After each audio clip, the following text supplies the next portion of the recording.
Today on CityCast Philly, it's the Friday News Roundup. We're talking about Mayor Sherrell Parker's first week in office, the first new school building in North Philly in 70 years, and what's up with the mummers. It's Friday, January 5th. I'm Trinae Nuri, and here's what Philly's talking about.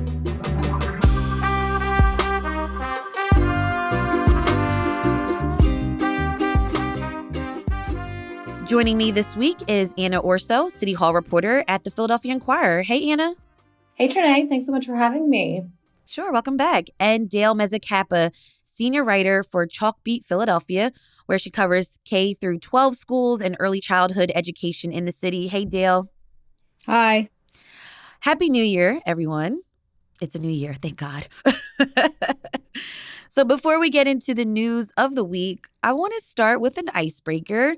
And this is about a Philly tradition, the Mummers Parade. For those who don't know, this parade is held every New Year's Day in Philly. It officially started in 1901, so it's one of the longest running parades in the U.S., according to USA Today, and they've recently named it the best parade in the country. So I want to ask you all, have you ever been to a Mummers Parade? I have been to a few Mummers Parades. I did not go this year. I was a little busy getting ready for the mayoral transition, but it's certainly unlike any other. I think the closest parallel is probably Mardi Gras. Fewer beads, maybe fewer maybe a little bit less nudity. Right. A lot of people who have been heavily drinking and walking around the city, and many of whom are wearing fantabulous costumes. What about for you, Dale? Have you been to a Mummers Parade?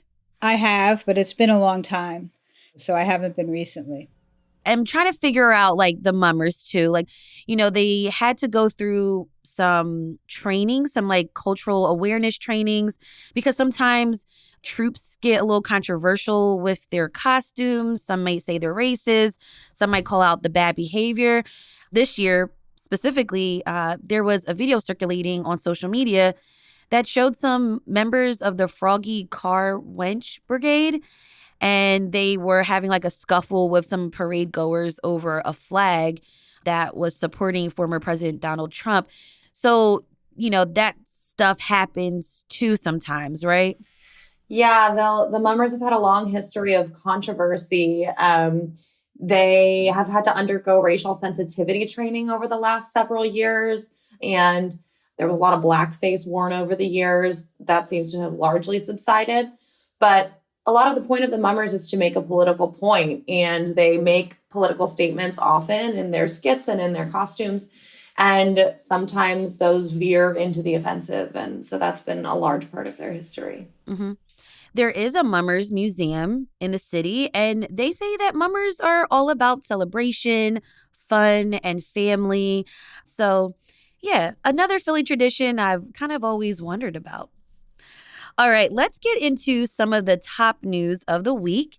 Anna and Dale, we officially have a new mayor. Mayor Sherrell Parker is now the first woman in this role, and she's also the city's 100th mayor. Shortly after her inauguration, she signed 3 executive orders, and I kind of want to go through these, and can you help me to understand them? First, there was declaring a public safety emergency. Anna, what does that mean? So this is something that Parker said she was going to do while she was on the campaign trail. It's largely ceremonial. It does not trigger additional resources for the city, like declaring a state of emergency would if there was, say, a big snowstorm. But what it does do is it directs her police commissioner, Kevin Bethel, to work together with other department heads and come up with basically what she described as a comprehensive public safety action plan over the course of the next 100 days. She specifically named a variety of lower level quality of life crimes that she wants to see a plan for, such as retail theft and illegal ATV use. She also named the open air drug market in Kensington as a major area of focus in that strategy plan. So it was mostly a plan to make a plan. Okay. I want to talk later about that plan. In your reporting, you write that this was a move that former Mayor Jim Kenney refused to do, declaring that public safety emergency. Why is that?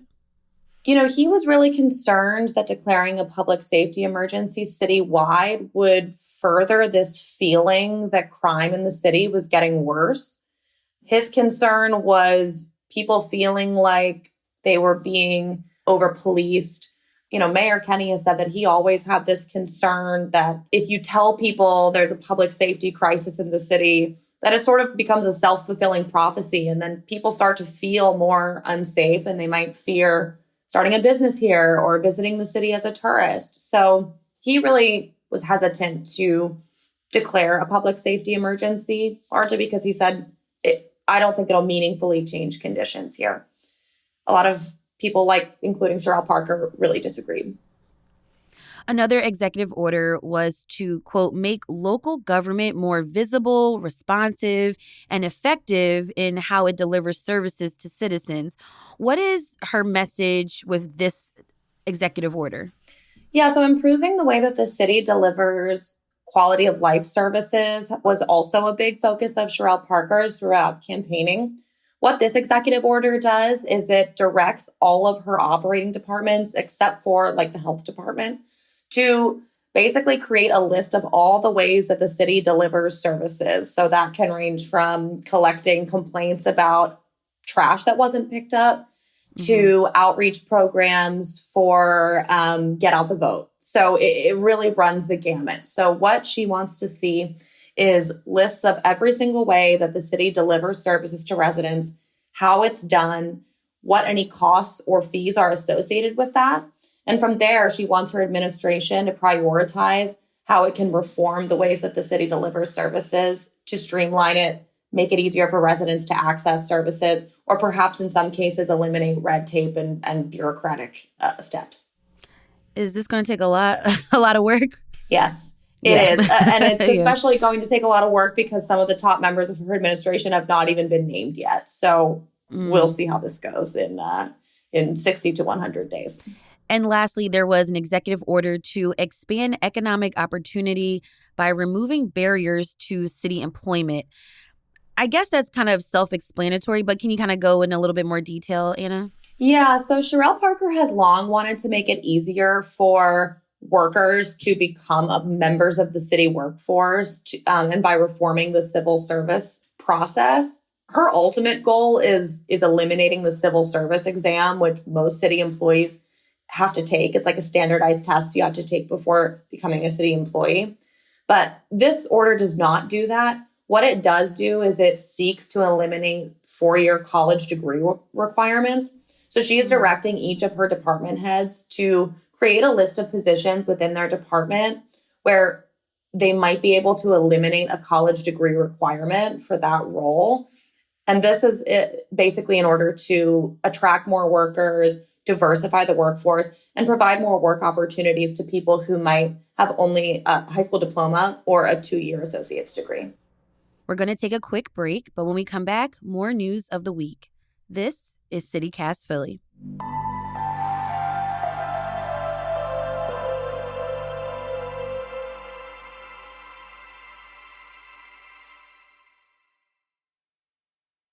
Now, Anna, I want to go back to Mayor Sherelle Parker's 100-day action plan you mentioned earlier.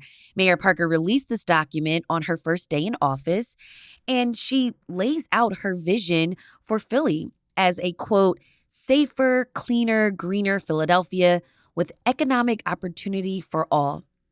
Anna, did anything in that plan stand out for you? Sure. I thought it was really interesting, the language that was used around the drug market in Kensington. She, as part of that 100-day action plan, directed her police commissioner to develop a strategy to, quote, permanently shut down the open-air drug market in Kensington, which is something that has dogged previous mayors for decades. And so I think that's some of the strongest language I've heard from her yet. Most of the rest of the action plan, I would say, was sort of like the executive orders. It was a lot of creating working groups, asking people to develop strategies, and looking for, concrete plans to return to her within 100 days. So I think she's being really careful in how she sets goals here. so that, she doesn't not meet expectations within her first few months in office. So that might be politically smart on her part. So we'll see what strategies they come up with. You can check out that 100-day action plan and more of Anna's reporting by checking out the links in our show notes. All right, shifting gears, I want to talk about T.M. Pierce Elementary, a public school located on 23rd and Cambria Streets in North Philly. They welcome students to a brand new school building this week. Dale, can you help us to understand why this is so significant? Well, it's significant because T.M. Pierce is located in an impoverished neighborhood in North Philadelphia, because it's the first new school that was built in North Philadelphia in 70 years. And because it drew more attention to the issues that caused the old building, which was built in 1909, to be closed. As you know, the school district has been dealing with issues of safety within its own buildings, the average age of which is 73 years, I think, around the city. And the problems in T.M. Pierce, most of the buildings that have asbestos, where they find dangerous asbestos, which is asbestos that has been flaking or loosened, they might close the building temporarily, relocate students temporarily, and then bring them back. T.M. Pierce, the extent of the asbestos, but not only that, but lead in the water and lead paint and all of that, was so extensive that they decided they had to demolish the building. The students were relocated to a nearby school, which had been decommissioned as a school. But this school was a $44 million investment in a neighborhood in Philadelphia where you don't often see that kind of new investment. The building can hold over 600 students. Right now, it has only 200, and it's a K-6 school.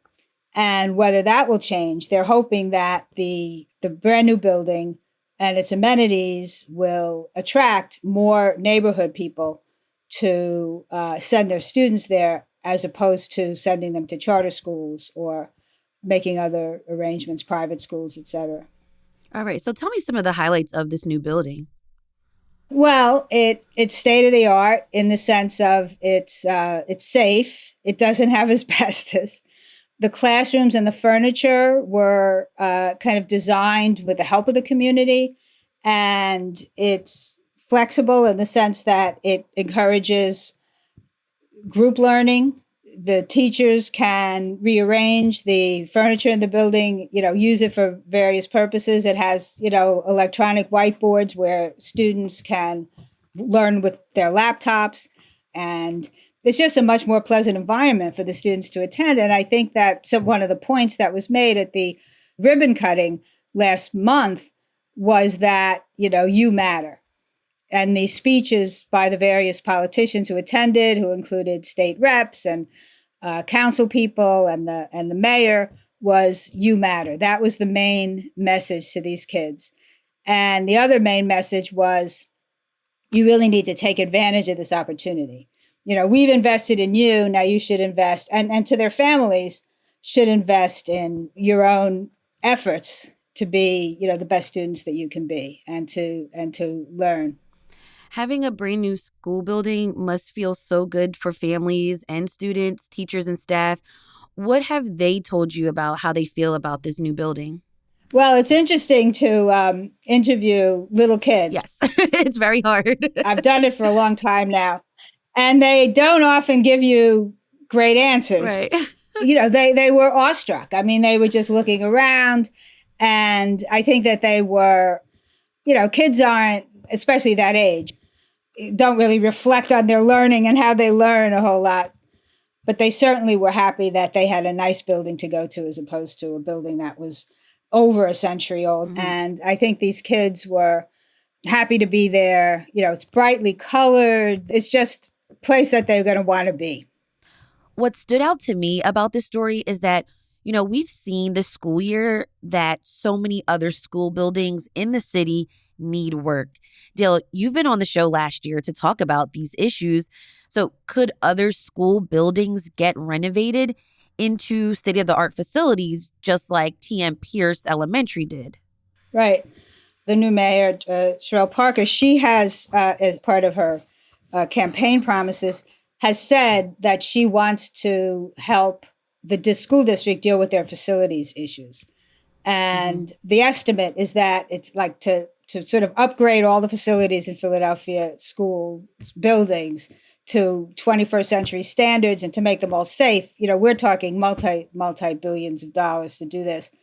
And she has been, we haven't been able to pin her down on exactly what she means, but she is implying that she wants to have some intergovernmental arrangement where the city would provide more either funds or resources of some kind to help them with this challenge of upgrading their buildings, not only to make them compatible with 21st century learning standards, but just to simply make them safe buildings to be in. For sure. You can check out more of Dale's reporting on this story by checking out the link in our show notes. Dale Mezzacappa, senior writer for Chalkbeat Philadelphia, and Anna Orso, City Hall reporter at the Philadelphia Inquirer. Thank you both so much for joining me for the Friday News Roundup on CityCast Philly. My pleasure. Thanks for asking me. Thank you so much for having us.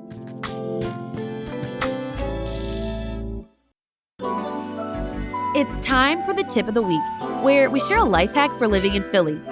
More Philly libraries are opening for an extra day during the week. Starting tomorrow, 12 more locations are adding Saturday hours. Check out the full list of branches opening tomorrow by clicking the link in our show notes. If you have a tip of the week, we'd love to hear from you too. Call or text us at 215-259-8170. That's all for today here on CityCast Philly. Our executive producer is Laura Benchoff. Our producers are Abby Fritz, Elizabeth Kama, and Dylan Brogan. Our Hey Philly newsletter editors are Joel Wolfram and Adrian Gonzalez. And our host is me, Trinae Nuri. Music is by Philly's own Interminable, with additional music from All the Kimonos and James Weldon. If you enjoyed this week of episodes, tell a friend. Rate the show, leave us a review, and subscribe to our morning newsletter, Hey Philly. We'll be back Monday morning with more news from around the city. Have a great weekend, y'all, and be safe. Bye.